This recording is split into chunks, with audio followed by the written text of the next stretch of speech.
Bien, hola otra vez. En el vídeo anterior hemos estado hablando de Góngora, recordamos, principal representante del culteranismo. Vamos a hablar ahora de Quevedo, que es el máximo exponente de la otra tendencia antagónica al culteranismo, que es el conceptismo.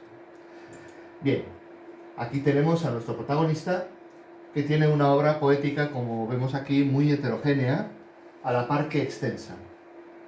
Es muy heterogénea porque abarca todo tipo de temáticas y la verdad es que en cualquiera en la que se introduzca el autor vamos a tener poemas verdaderamente excelentes.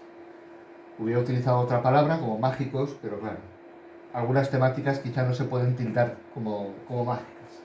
Bien, toda esa variante de temáticas nosotros las vamos a poder agrupar en 4 tipos de poemas. Hay quien ha hecho divisiones más extensas, pero bueno, vamos a centrarnos o a intentar comprimirlos de una manera más simplificada. El primer grupo de poemas es lo que se denomina la poesía moral y metafísica. Supongo que recordaréis del primer vídeo que hicimos, el de las generalidades del barroco, cómo decíamos que en esa época el desengaño era una de las claves ideológicas del momento. Después de todo lo que había sucedido en España, el enriquecimiento en el Renacimiento, cómo se despilfarra ese dinero o no se invierte bien, la pérdida de territorios, el sentimiento vital español pues decrece bastante respecto a esa efusividad o esa alegría, ese optimismo que habíamos visto en el siglo XVI. Eso lleva a un desengaño ante la vida. Y eso es lo que nos va a mostrar prácticamente Quevedo en todos estos poemas. Bien, se centrará en el paso, en la fugacidad del tiempo. Vemos que tampoco es un tema nuevo. Ya lo veíamos en Jorge Manrique, en el siglo XV. Lo veíamos también en los comienzos del Renacimiento con el Tempus Fugit y esa inminencia de la muerte que también vamos a encontrar en este señor. Bien, como el tiempo pasa deprisa, lógicamente la vida se nos hace muy corta. Y entonces, ¿qué es lo que teníamos en el Renacimiento? Se nos invitaba precisamente a disfrutar de ella. Ahí es cuando nos encontrábamos con el Carpe Diem, el Coligue Virgo Rosas y todo este tipo de tópicos que era una invitación a disfrutar del mundo, porque al fin y al cabo, como la vida es breve, pasémosla lo mejor que se pueda. Pues bien, en el barroco, en lugar de tener esa idea optimista de que vamos a disfrutar del momento, lo que hacen es hundirse en la miseria y estar pensando continuamente en que la muerte está cada vez más cerca. Por lo cual, es una angustia total. Sin embargo, como podéis ver aquí, en ocasiones para algunos poetas, y Quevedo no es una excepción, la muerte se plantea no como ese elemento que nos da miedo y al que tendemos en nuestra vida y que nos provoca angustia, sino como una liberación. ¿Por qué? Pues porque la vida que nos ha tocado vivir, dicen los barrocos, es tan sumamente mala que por Dios que llegue ya la muerte y nos libere de ella. Bueno, hay, como podemos ver, diferentes tipos de visiones acerca de ese desengaño y de ese pesimismo existencial que hemos estado citando. El segundo bloque dentro de la poesía es la poesía de carácter amoroso. Y aquí nos vamos a encontrar con, vamos a decir, 2 Quevedos diferentes. Uno de ellos es un Quevedo básicamente, diríamos, renacentista. Para él el amor es un ideal inalcanzable, como veíamos en el amor cortés, esa tendencia poética del siglo XV, de finales del mismo. Nos aparece la mujer idealizada, como la dona Angelicata, igual que en el Renacimiento, de ahí que sea inalcanzable ese amor. Pero también, al mismo tiempo, el amor es doloroso, puesto que el amante, como ocurría también en el petrarquismo renacentista, siempre es rechazado por esa dona Angelicata a la que nunca puede alcanzar.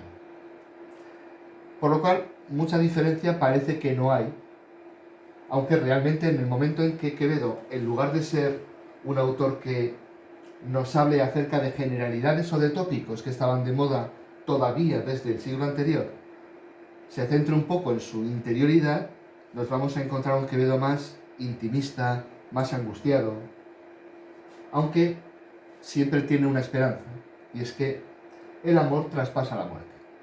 Esa es realmente la esperanza que le queda a él, porque al fin y al cabo no encontramos en ningún momento dentro de su producción sonetos o cualquier otro tipo de poemas en los que el propio Quevedo nos hable acerca de el encanto del amor que a él le ha tocado vivir, porque parece que desafortunadamente eso no le ha tocado. Entonces vamos a ver, como decía, dentro del amor, sobre todo una concepción muy teórica y que está basada sobre todo en el Renacimiento, ese amor cortés, el amor platónico en la idealización de la mujer o el amor petrarquista en el dolor.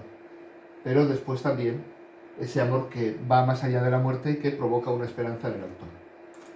Bien, otro bloque de los poemas son quizás los que más caracterizan a Quevedo, que son los poemas de carácter satírico y burlesco.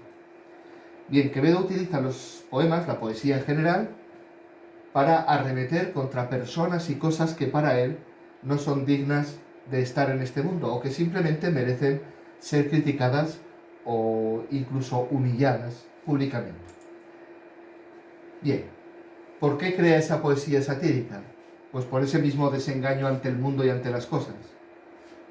Pensad en algo muy simple. Como yo estoy enamorado de esta chica y esta chica no me hace ni caso, pues esta chica es una tal, es una cual, es una no sé qué. Pues bien, eso es lo que le ocurre a Quevedo con muchos de los aspectos a los que él vamos a ver que va a criticar. El desengaño que le provoca pues un poco el efecto de rebotarse contra esos elementos que no le gustan. Bien, vamos a ver cómo hay críticas a todo tipo de personas, a las mujeres, sean gordas, sean flacas, cuando son gordas porque lo son, cuando son flacas porque lo son. Da igual. A los jueces, a los maridos a los que las mujeres les ponen los cuernos, a los médicos, a todo hijo de vecino. Y luego otra cosa que es muy típica en Quevedo es la sátira personal. Es decir, utilizar un poema para arremeter de una manera directa contra una persona a la que en general no se nombra de una manera directa, pero que sí se dan en el poema los suficientes datos como para que se pueda identificar de quién se trata. Por ejemplo, el soneto que el otro día os mandé que investigaseis y comentaseis un poquito y del que hablaremos luego, que dedica a Góngora. Bien, y el último bloque es el de la poesía política, sin duda el menos importante, el menos relevante de todos ellos. Lo que va a hacer Quevedo dentro de esta poesía política va a ser sobre todo tratar de criticar los defectos que tiene la sociedad española que la han llevado a la decadencia que se vive en su momento. Entre ellos, sobre todo, como vamos a ver, destacará esencialmente la corrupción. Vemos ahí, por tanto, esa decadencia política, la corrupción que se critica, pero bajo esas dos perspectivas que aparecen ahí puestas.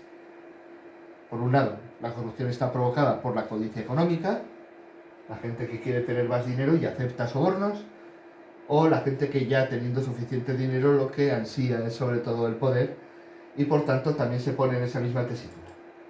Por último también, como hemos comentado, se expone la decadencia moral a la que se ha llegado en España, ya no solo la decadencia a nivel político. Esa decadencia moral, como ya hemos comentado antes, tiene que ver más con la crítica a los vicios y la defensa, por tanto, de las virtudes con que poder contrarrestarlos, que son los que han provocado la decadencia del país. Bien,